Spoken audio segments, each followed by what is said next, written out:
नमस्कार मंडळी, चला होऊया शेअर बाजारावर स्वार या आपल्या मालिकेच्या 38व्या भागामध्ये आपलं सहर्ष स्वागत.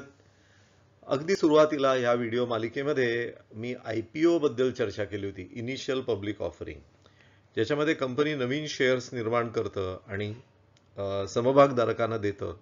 समभागधारक पैसे देतात कंपनीला आणि त्यातनं कंपनी विस्तार करू शकते, नवीन उपक्रम सुरू करू शकते, वेगवेगळ्या क्षेत्रांमध्ये पदार्पण करू शकते. असे वेगवेगळे विषय या IPOच्या माध्यमातून कंपनीला साध्य करता येतात. परंतु एक टप्पा कंपनीच्या बाबतीमध्ये असा येतो की भाग भांडवल पुरेसं असतं, त्याच्यातनं नफा चांगला मिळत असतो, ते जे पैसे लाभांश देऊन सुद्धा शिल्लकी पडत असतात, त्या शिल्लकी पडणाऱ्या पैशाचा विनियोग एका विस्तारासाठी कंपनी करत असते, तरी सुद्धा पैसे उरत असतात. मग आता ह्या पैशाचं करायचं काय? तर मग कंपनी म्युच्युअल फंडामध्ये किंवा कुठेतरी मुदत ठेव ठेवणं किंवा बॉन्ड्समध्ये गुंतवणं अशा प्रकारे करत असते. परंतु तो काही कंपनीचं ध्येय नव्हे. ते मग समभागधारक सुद्धा अस्वस्थ होतात की तुम्ही 15,000 कोटी, 20,000 कोटी, 70,000 कोटी जर नुसते तुमच्या बॅलन्स शीटवरती ताळेबंद पत्रकामध्ये एवढी मोठी रोख घेऊन बसणार असाल आणि त्याची परिणती म्हणून तुमचं समभागधारकांची पुंजी सुद्धा एवढी प्रचंड असणार असेल की त्याच्यावरती तुम्हाला परतावा देणं हे शक्य होत नाही. कारण त्या गुंतवणुकांमध्ये किती त्या कंपनीला लाभ होणार. समभागधारकांना जी अपेक्षा असते 16% 17% परतावा, त्याच्यासमोर ह्या ज्या गुंतवणुका होतात त्या मुदत ठेवीमध्ये 6%, 5%, बॉन्ड्समध्ये 7-8%, म्युच्युअल फंडामध्ये थोड्या अधिक प्रमाणामध्ये.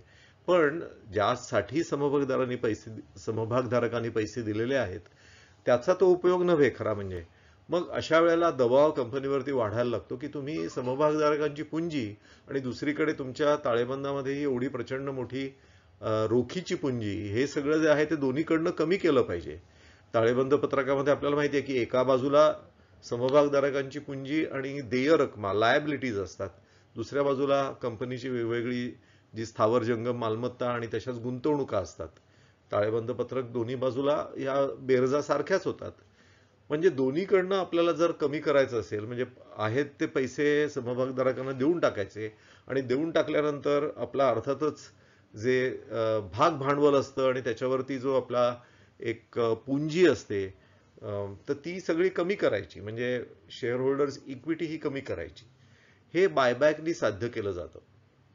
आता आपल्याला प्रश्न पडतो की आपण ह्या बायबॅकमध्ये आपले शेअर्स हे कंपनीला देऊन टाकायचे का नाही, हा एक नेहमी प्रश्न हा समभागधारकांच्या समोर असतो. त्याचं थोडंसं चिंतन मी इथे करतोय. आधी आपण बायबॅक कंपनी का घोषित करते याच्यामागे काही त्यांचे अंतस्थ हेतू आहेत का, हे पण समजून घ्यायला पाहिजे. तरच आपण आपला निर्णय योग्य प्रकारे घेऊ शकतो. त्यातला एक गमतीशीर भाग असा असतो की बायबॅक केली जाण्याची अनेक कारण आहेत. त्यातलं एक जे कारण आहे जे कधीच या शब्दामध्ये सांगितलं जात नाही, परंतु तो एक कुठेतरी अंतस्थ हेतू प्रवर्तकांचा असतो, ते म्हणजे काहीही आपले स्वतःचे पैसे खिशातली एक दमडी खर्च न करता प्रवर्तक एखाद्या कंपनीमधली आपली टक्केवारी वाढवू शकतात. म्हणजे एक आपण उदाहरण घेऊया. समजा एखाद्या कंपनीचे 20 कोटी समभाग आहेत, त्यातले आपण असं धरून चालूया की 12 कोटी समभाग हे प्रवर्तकांकडे आहेत, म्हणजे 60%. 40% हे बाकीच्या लोकांना, म्हणजे त्याच्यामध्ये वेगवेगळ्या प्रकारचे इन्स्टिट्यूशन्स, म्युच्युअल फंड यांची गुंतवणूक आहे आणि पब्लिकची गुंतवणूक आहे. आता समजा या कंपनीनी बायबॅक करायचं ठरवलं आणि 1 कोटी शेअर्स हे बायबॅक त्यांनी करायचे ठरवले, की आपण 2 कोटी धरू, 2 कोटीचं बायबॅक करायचं ठरवलं आणि त्याची जी किंमत आहे ती आकर्षक आहे आणि म्हणून समभागधारकांना असं वाटतं की अरे, बाजार भावापेक्षा सुद्धा कितीतरी आकर्षक किंमत आपल्याला मिळते, आपण बायबॅकमध्ये हे आपले शेअर्स देऊन टाकावे. आता ह्याच्यामध्ये काय होतं की पैसे देणारा कोण असतो, तर प्रवर्तक नसतात, कंपनीच आपल्या ताळेबंद पत्रकापैकी जे मगाशी मी म्हटलं तसं ज्या गुंतवणुका असते ती मोडते आणि ते पैसे हे बायबॅक करण्यासाठी वापरते. आता आपण धरून चालू की 20 कोटीपैकी 2 कोटी शेअर्स हे त्यांनी बायबॅकसाठी ऑफर केले. आता ह्याच्यामध्ये काय होतं की त्यांच्याकडे जे 12 कोटी शेअर्स आहेत ते कधीच बायबॅकला देत नाहीत. बाकीचे जे 8 कोटी शेअर्स आहेत त्याच्यापैकी लोक बायबॅकसाठी आपले शेअर्स प्रस्तुत करतात. मग ते रिटेल इन्व्हेस्टर्स असतील, म्युच्युअल फंड मधले असतील, आणि समजा आपण असं धरून चालू की त्यांनी असे 2 कोटी शेअर्स हे बायबॅकच्या माध्यमातून कंपनीला परत केले. आता काय होतं, भारतीय नियमांप्रमाणे ते जे 2 कोटी शेअर्स आहेत हे रद्द करावे लागतात. ते कंपनी आपली एक गुंतवणूक म्हणून ते धरून नाही ठेवू शकत, कारण आपल्या स्वतःच्या शेअर्समध्ये भारतामध्ये गुंतवणूक करता येत नाही, अमेरिकेमध्ये करता येते. त्यामुळे त्यांना काय करावं लागतं की ते 20 कोटी शेअर्स पैकी हे 2 कोटी शेअर्स समभाग हे काढून टाकावे लागतात. म्हणजे आता समभाग राहिले कंपनीचे 18 कोटी, आणि त्याचबरोबर त्यांच्याकडे जी एक आर्थिक पुंजी होती ती आर्थिक पुंजी अर्थातच कमी झाली, आणि दुसरीकडे त्यांची जी गंगाजळी होती त्या वेगवेगळ्या नफ्यामधून जी निर्माण झालेली होती ती गंगाजळी देखील कमी झाली. परंतु आता गंमत अशी झाली की हे जे प्रवर्तक होते त्या प्रवर्तकांचे 12 कोटी शेअर्स तसेच राहिले. पूर्वी ते 12 कोटी 20 कोटींपैकी होते, त्यामुळे 60% त्यांची होती. आता ते 12 कोटीपैकी 18 कोटी झाले. त्यामुळे त्यांनी एकही पैसा गुंतवला नाही किंवा काढून घेतला नाही, परंतु काहीही न करता त्यांचे आता 12/18 म्हणजे 66% त्यांची टक्केवारी झाली. 60%ची त्यांनी 66% पर्यंत नेली आपोआपच. त्यामुळे येणाऱ्या काळामध्ये जो काही नफा होणार आहे कंपनीला त्याचा 66% वाटा हा प्रवर्तकांना जाणार आहे, आणि उरलेला 34% वाटा हा बाकीच्याला जाणार आहे. आणि ज्यांनी ते शेअर्स कंपनीला बायबॅकमध्ये देऊन टाकले त्यांना आता काहीच त्यातला वाटा मिळणार नाहीये, असं ते गणित आहे. ते एक त्याचं कारण असतं. आता आपण करायचं काय हे मी पुढे बोलणार आहे, पण आपण आधी बायबॅकची कारण मीमांसा थोडी समजून घेऊ. पुढचा जो विषय असतो तो म्हणजे त्यांचं जे ज्याला कॅपिटल स्ट्रक्चर म्हणतात. म्हणजे कुठलीही कंपनी एखादा धंदा उभा करते ती 2 प्रकारे करते. इक्विटी म्हणजे समभागधारकांनी जे पैसे दिलेले असतात कंपनीला ते, आणि कर्जाऊ जे पैसे कंपनी बँकांकडून किंवा इतर बॉन्ड्सच्या माध्यमातून किंवा परकीय कर्जांच्या माध्यमातून ती कंपनी पैसे उभे करत असते. आता या दोघांमध्ये फरक आहे. जेव्हा पैसे कर्जाऊ घेते तेव्हा त्यांना व्याज द्यायला लागतं आणि मुद्दल परत करावं लागतं. समभागधारकांकडनं पैसे घेतलेले असतात त्याच्यावरती एवढा लाभांश देऊ अशी कुठल्याही प्रकारची शाश्वती दिलेली नसते. मात्र ती जसा जसा नफा वाढेल तसा तसा समभागधारकांचा फायदा होतो, हे अर्थातच आपल्याला कारण माहिती आहे. पण कधी कधी काय असतं की एखाद्या कंपनीमध्ये कर्ज खूप कमी असतात आणि भागभांडवल आणि समभागधारकांची गंगाजळी खूप जास्ती असते. पूर्वी मी एका व्हिडिओमध्ये म्हटलं होतं की समभागधारकांच्या अपेक्षा खूप जास्ती असतात, कारण आधी मी एकदा पूर्वीच्या व्हिडिओमध्ये म्हटलं होतं तसं काहीही न करता जर केवळ मी निफ्टीमध्ये गुंतवलं तरी मला 16% परतावा मिळतो. मग मी एखाद्या कंपनीमध्ये जर गुंतवणार असेल तर माझा परताव्याची अपेक्षा ही त्याहून जास्ती असते. म्हणजे थोडक्यात प्रवर्तकांवरती लोकांकडनं जेव्हा आपण समभागधारक ह्या पद्धतीने पैसे उभे करतो त्यावेळेला त्याचा बोजा जास्ती असतो. म्हणून असं म्हणतात इंग्रजीमध्ये कॉस्ट ऑफ इक्विटी ही खूप जास्ती असते कॉस्ट ऑफ बॉरोईंग किंवा डेट पेक्षा. म्हणजे कर्जाऊनी जेव्हा पैसे कंपनी उभी करते ते 7-8% त्यांची अपेक्षा असते, किंवा मोठ्या कंपन्या चांगली पत असलेल्या तर आणखीन कमी असते. परंतु समभागधारक जेव्हा पैसे देतात तेव्हा त्याची अपेक्षा 16% किंवा त्याहून वर असते. मग कंपनीचा कल काय असतो की मग समभागधारकांचे पैसे आपल्या डोक्यावर कशाला ठेवायचे, ते परत करून टाकू म्हणून बायबॅक केला जातो. आणि तो समजा जर कंपनीला पैसा लागणार असेल तर कर्जाऊ पैसे उभे करते कंपनी. म्हणजे आतापर्यंत कर्ज कमी आहेत ती वाढवली जातात, आणि त्यामुळे काय होतं की कॉस्ट ऑफ डेट म्हणजे हे जे कर्जाऊ घेतलेले आहेत त्याचा खर्च कंपनीला त्यामानाने कमी असतो, आणि जे भागभांडवलधारकांची जी अपेक्षा असते ते बोज जास्ती असतं. अशा प्रकारे त्याचं जे कॅपिटल स्ट्रक्चर आहे त्याच्यामध्ये बदल ही कंपनी करते. तिसरं कारण जे आहे ते म्हणजे कंपनीकडे पैसा पडून आहे, तो पैसा नुसताच ठेवून द्यायचा त्याच्यापेक्षा तो परत केलेला काय वाईट. अर्थात हे एक दर्शनी कारण असतं. त्यातलं अंतस्थ कारण हे मगाशीच मी सांगितलं की त्या अन्वये समभागधारक ही रादर प्रवर्तक हे आपली टक्केवारी हे वाढवत असतात. आणि त्यामुळे कंपनीकडे नुसताच पैसा पडून राहण्यापेक्षा तो शेअर होल्डरना गेलेला काय वाईट.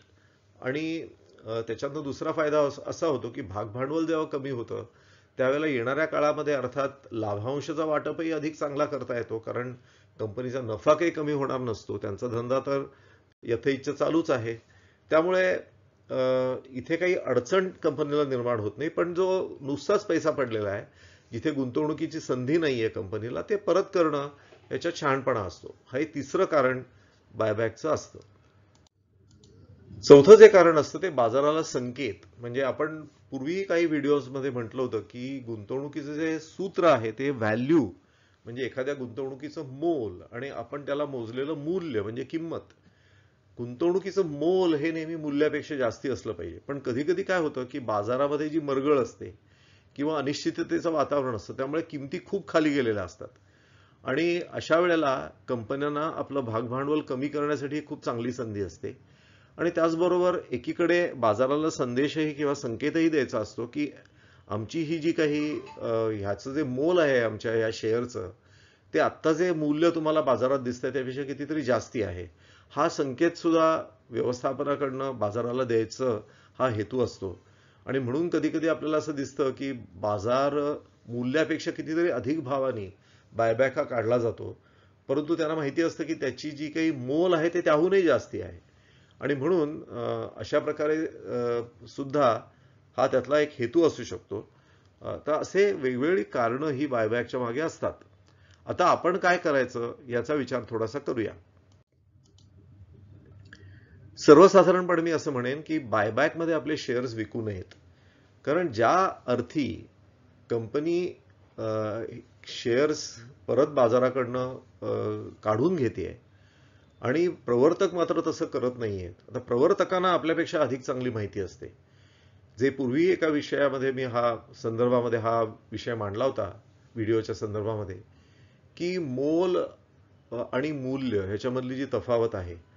मूल्य हे सगळ्यांना माहिती आहे. मोल जे आहे ते प्रत्येकाला माहिती नाहीये. त्याचा अदमास प्रत्येकजण हा बनवत असतो आणि त्यातले जे आतली मंडळी आहेत त्यांना हा अदमास खूप चांगल्या प्रकारे बनवता येतो. आणि म्हणून एखादी कंपनी जेव्हा बायबॅकला शेअर काढते त्यावेळेला कुठेतरी तो एक स्पष्ट संकेत असतो की येणाऱ्या काळामध्ये कंपनीला खात्री आहे आपल्या भविष्याबद्दल, प्रवर्तकांना खात्री आहे. मग अशा वेळेला जर त्यांचा विश्वास त्या धंद्यावरती आहे तर मी माझे शेअर्स का द्यावे.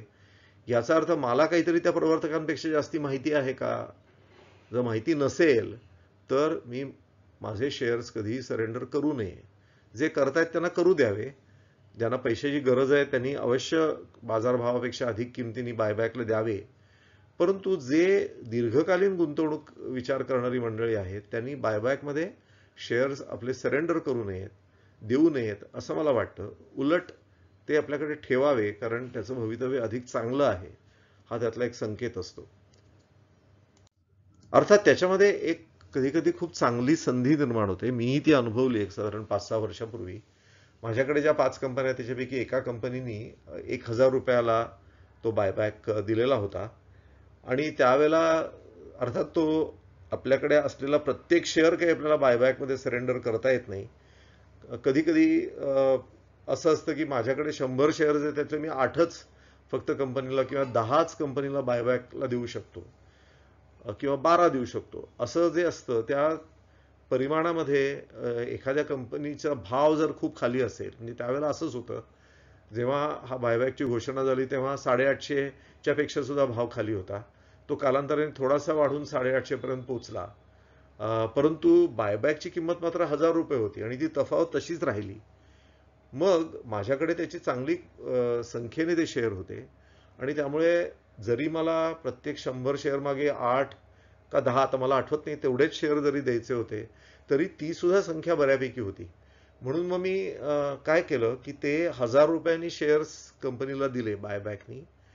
पण तेवढ्याच संख्येने शेअर हे बाजारामध्ये विकत घेतले. त्यामुळे काय झालं मी जे कंपनीला सरेंडर केले शेअर्स ज्या संख्येने त्याच्यावरती मला 1,000 रुपये किंमत मिळाली. 1,000 रुपये मिळालेल्या किमतीवरती मला कर देखील भरावा लागला. पण त्या कराचं नियोजन केल्यानंतर सुद्धा ती एक 920-925 अशी नक्त किंमत म्हणजे विक्रीची किंमत वजा त्याच्यावरती जाणारा कर असं जरी विचार केला तरी 925 पर्यंत ती पडत होती. आणि बाजारामध्ये विकत घ्यायला 850 भाव होता. म्हणजे कर भरल्यानंतर सुद्धा एक 75 रुपयाचा फायदा त्याच्यामध्ये होता. मग तो का करून घ्यायचा नाही तर तो करून घ्यायचा. त्यालाच आर्बिट्राज असं म्हणतात.